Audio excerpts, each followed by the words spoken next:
Comrades, congratulations on a really successful 2 days so far. We have some more to come of activity.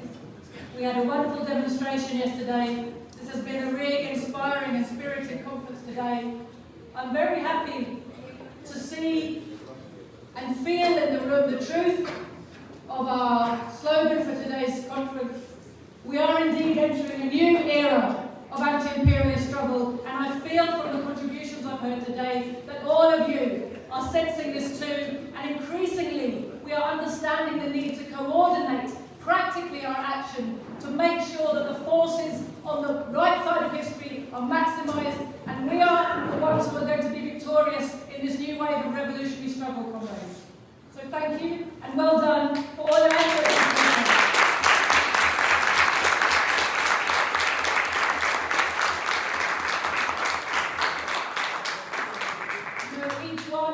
Each one of our conferences has something, an advance on the one before. But this, our 5th conference in just over a year, you can feel a qualitative change. We are reaching more corners of the globe. We're so excited to be making these real meaningful connections around the world to the people who understand the vital importance of the work we're trying to do here. Without you, comrades, we can't do anything. So thank you so much to all of you for being here, and especially to our Greek comrades and our comrades from the PDP in Korea, who have done such an amazing job of organising this event in Athens.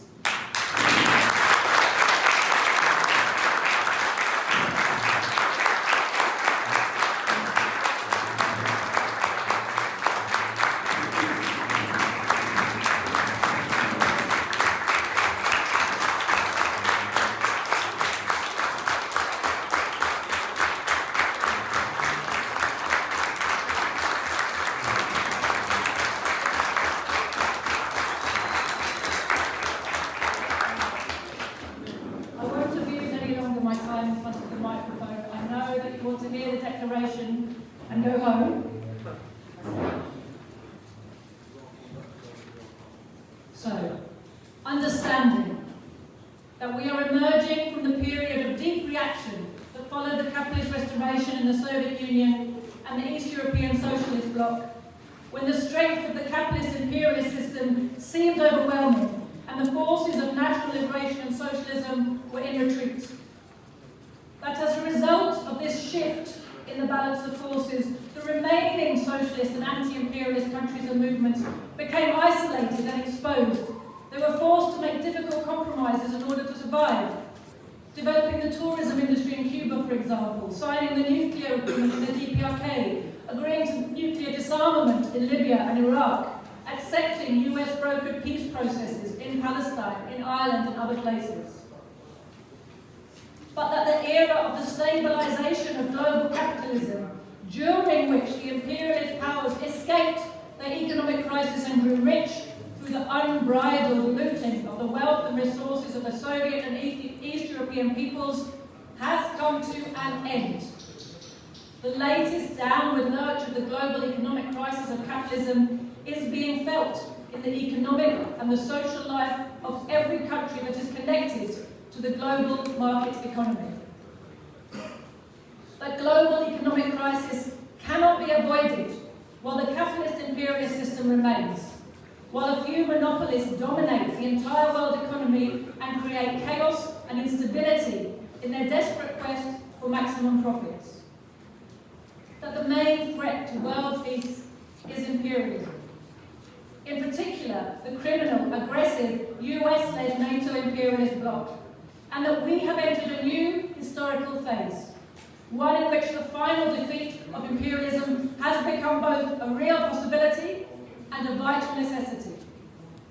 That communists, socialists and anti-imperialists everywhere have a duty to join hands and do everything possible to maximise the power of the anti-imperialist camp in this titanic struggle that now confronts humanity.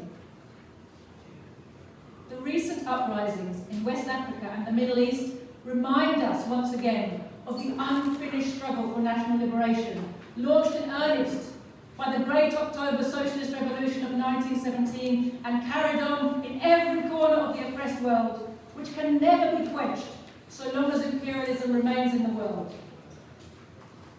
That the rewriting of history to whitewash Nazi crimes, combined with the continuing provocations by the USA/NATO and its proxies in so many countries bordering Russia and China, as well as in Serbia, Korea, Taiwan, the Middle East, make it absolutely clear that the imperialists will use any means to achieve their ends, and would rather drown the world in blood than leave the world's people to advance peacefully towards liberation and socialism.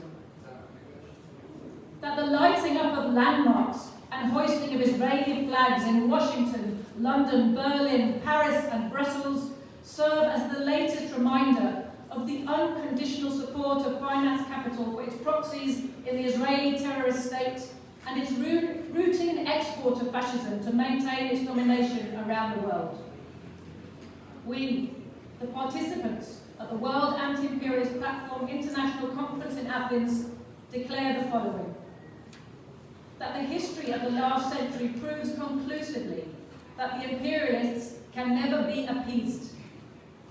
All attempts at peaceful coexistence, ignoring the realities of the class struggle, have led only to the emboldening of and further aggression by the imperialist powers, and of the dominant US imperialist cabal in particular. That to break the power of finance capital, to do everything possible towards cutting off its access to the huge super profits that are extracted at the expense of the oppressed masses in the colonized world, who are thus held back from development and denied a chance to live in dignity and prosperity, is the first duty of communists, socialists and anti-imperialists everywhere. That whether by the nationalization of essential raw materials such as oil, uranium and lithium, by building alliances to counter imperialist economic sanctions, or by evicting imperialist troops and their fascist proxies from their territories, every movement that strives for political, military or economic independence and territorial sovereignty in the oppressed countries is blocking the imperialist drive for domination and holding back the ability of monopoly capital to loot freely. That there is thus an absolute necessity to bring together the struggle for socialism with the anti-imperialist and anti-fascist struggles, and to unite all those who are struggling separately into one unstoppable force. In particular, we must demonstrate to the workers in our own countries the essential unity of those fighting for their liberation in Donbass, in Palestine, in Burkina Faso, in Niger. We must demonstrate that the wars being planned by the imperialists against the DPRK and against China are a part of this same quest for domination, and we must maximize support for all the forces of liberation. That this means doing everything possible to increase the economic, military and logistical difficulties for the imperialists, and to strengthen the solidarity and support for those who are fighting on the front lines. That during this titanic struggle, those who play the decisive role will not be those who claim to have exclusively inherited the right to be viewed as a vanguard of the struggle, but those who actually play the part of a vanguard. Those who wish to play this role must be unafraid to oppose all vacillation and conciliation with the enemy, must be ready to expose all those who confuse the masses and prevent them from understanding that there are two sides in this war, and that to refuse to take a side means in practice to strengthen the side of reaction, to help the imperialists and to neutralize the working and oppressed masses. That just as before in the case of Russia and the Donbass, when the special military operation was launched to denazify and demilitarize the fascistic proxy regime that had been imposed on the Ukrainian people by the USA and NATO, so today we refuse to be intimidated by the barrage of hysterical bourgeois propaganda that is demanding our condemnation of the actions of the Palestinian resistance. Although these same imperialist media and politicians have been silent during 75 years of slow genocide, with all its attendant atrocities that gave rise to this latest outbreak of war in the Middle East.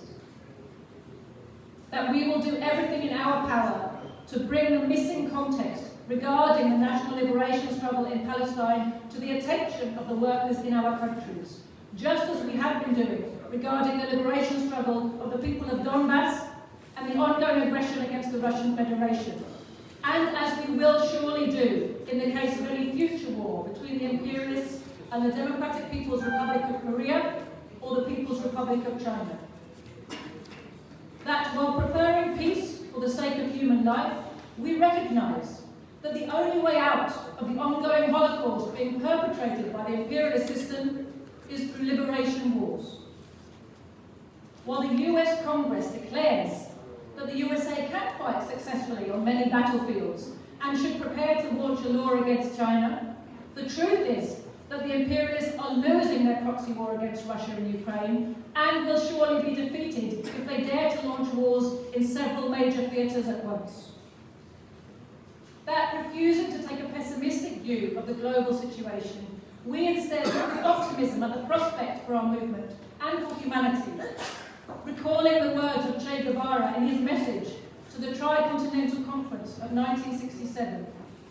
He said, "How close we could look into a bright future should 2, 3, or many Vietnams flourish throughout the world with their share of deaths and their immense tragedies, their everyday heroism and their repeated blows against imperialism, impelled to disperse its forces under the sudden attack and the increasing hatred of all the peoples of the world." That meeting today in Athens, we uphold the spirit and legacy of resistance leaders such as Aris Voukourtis and most especially of Nikos Zachariadis, great son and leader of the Greek Revolution.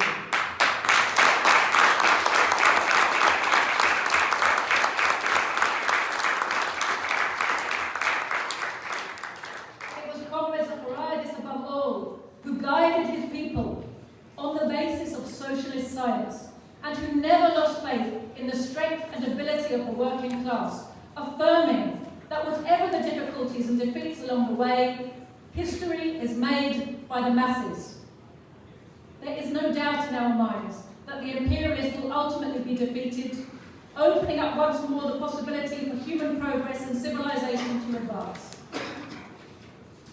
That we commit ourselves to advancing towards the final victory of socialism by following in the footsteps of those heroic communists who stood steadfastly at the forefront of Greece's national liberation struggle in the 1940s.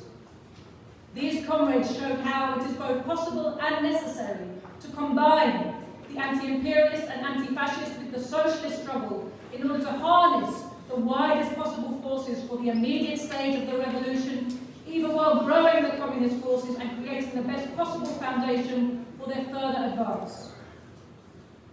That the building of the broadest possible anti-imperialist movement, willing and able to sharply confront, oppose, obstruct and defeat the hegemonic drive of the US-led NATO bloc, is the main task of progressive humanity today.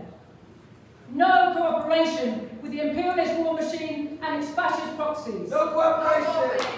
Defeat for the criminal US-led NATO imperialist bloc. Defeat. Victory to the United